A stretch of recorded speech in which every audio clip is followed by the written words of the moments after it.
Pemirsa, data pasien COVID-19 menjadi penting karena merupakan dasar atau pijakan dari sejumlah kebijakan terkait penanganan COVID-19, termasuk pengajuan dan penerapan PSBB di suatu daerah. Namun kita dapati ada data berbeda yang dimiliki Ikatan Dokter Indonesia dengan data yang dirilis oleh pemerintah.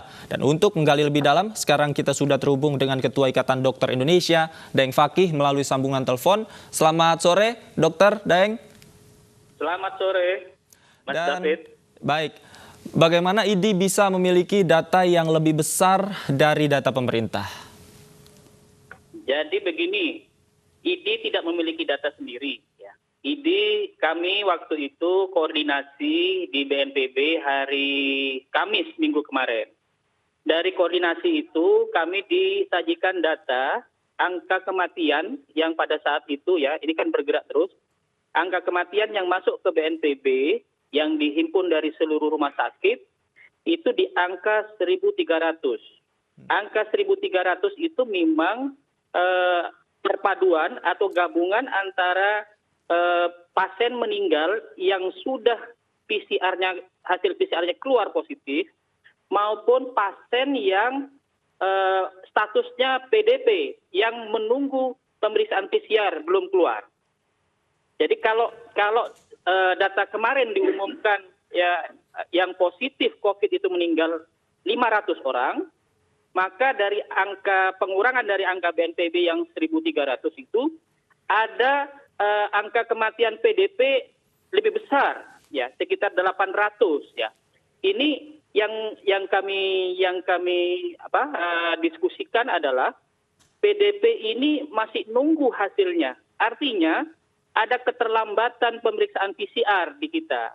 Jadi ini yang harus kita lakukan atasi bersama, keterlambatan pemeriksaan testing PCR ini harus lebih cepat, harus lebih massal, karena ini pesan Bapak Presiden.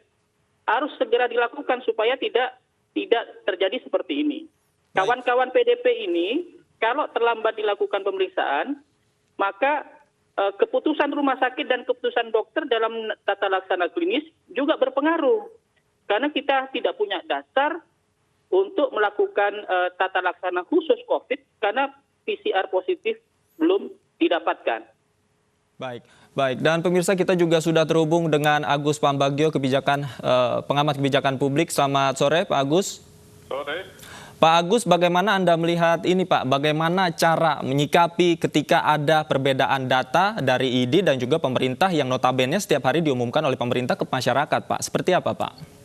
Begini, data menjadi penting. Saya mendapatkan bagaimana cara menghitungnya data-data itu dari salah satu pejabat eselon 1 Kementerian Kesehatan. Data yang dikeluarkan dari hari pertama dulu itu katanya data hanya 5%. Jadi real datanya itu dikalikan 20. Itu yang saya pakai karena memang dia bilang, loh itu datanya kan cuma belum semua terkumpul, Pak. Jadi kami menghitungnya justru itu 5%. Jadi kalau mau data jadi 100%-nya itu tadi angkanya. Nah, jadi kan bingung juga. Jadi sampai hari ini saya pun masih bingung sebenarnya angkanya itu berapa sih yang real. Kalau yang dikeluarkan itu, yang dipegang, yang sering diumumkan setiap hari oleh pemerintah itu adalah 5%, artinya kan realnya itu menjadi kalikan 20. Betul atau tidak? Nah, ini harus dijawab oleh pemerintah. Baik, artinya yang diumumkan pemerintah selama ini artinya bukan angka yang real begitu, Pak, ya? Atau real ya? Angka 5% yang bilang ke saya adalah eselon 1 di Kementerian Kesehatan. Karena menghitungnya begitu. Itu awal-awal dulu pada waktu Maret kemarin yang nomor 1 itu sampai mungkin seminggu setelah nomor 1 keluar. Nah, jadi pertanyaan saya selalu saya tanya, ini sebetulnya datanya berapa? Kalau itu otoritas kesehatan mengatakan itu data 5%, kan hasilnya harus dikalikan 20. Kalau sekarang berapa? 6.000 kali 20 berarti 120.000 itu. Baik. Itu yang sampai hari ini saya belum tahu ini sebenarnya ngitungnya bagaimana sih gitu. Baik, saya ingin kembali ke Pak Daeng. Ini jika begini kita terus-menerus balapan dengan data begitu dan waktu, apa yang harus dilakukan khususnya untuk pemerintah mengumumkan real data sebenarnya atau seperti apa? Sebenarnya begini, kita bukan persoalan mengumumkan data ya, tapi sebenarnya persoalannya adalah di kecepatan untuk melakukan testing. Memang yang disampaikan oleh pemerintah, data hasil testing itu saya pikir benar. Ya. Tapi ini persoalan kecepatan. Sampai kan PDP ini belum terperiksa, hasilnya belum keluar, dia sudah keburu meninggal gitu. Ini masalah kecepatan testing, ini penting kecepatan testing. Kecepatan testing ini apa yang dipesankan Presiden Jokowi, itu pesan nomor 1 dan itu pesan paling strategis. Ya.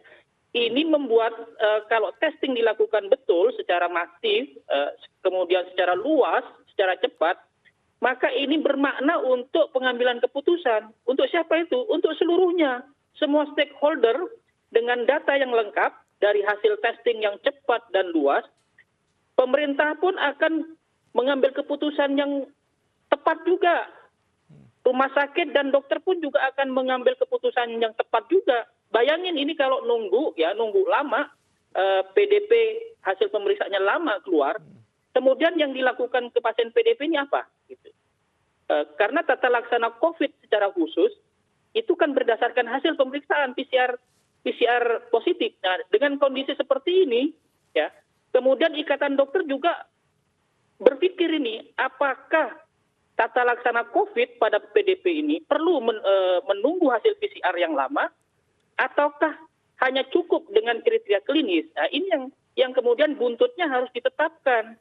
Karena apa? PCR test tidak cepat. Apa sih sebenarnya yang membuat pemeriksaan ini begitu lama, Pak Daeng? Ya, yang kami ketahui sekarang ya, saya pakai data kemarin, hari ini saya belum mengikuti.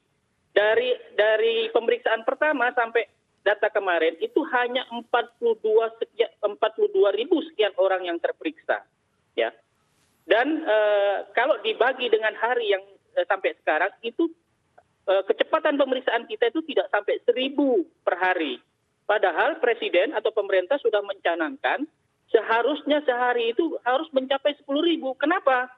Karena angka ODP sudah tinggi. Angka ODP itu sudah di angka 170 sekian ribu. Angka PDP sudah di angka 14.000 sekian.